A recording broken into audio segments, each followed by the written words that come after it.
Hey everyone, so here's another quick tip if you're working in Unity.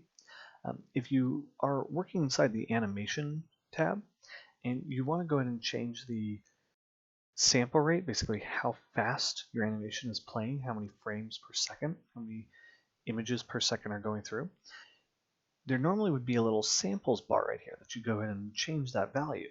Now on some versions of Unity and some operating systems, it's there by default, and some it's not.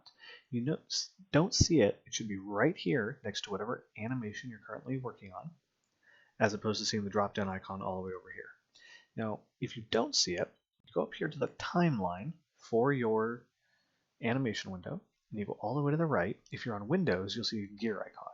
If you're on Mac, you'll see three dots arranged vertically. If you click this, there is a Show Sample Rate button. Click that, and the sample input becomes available.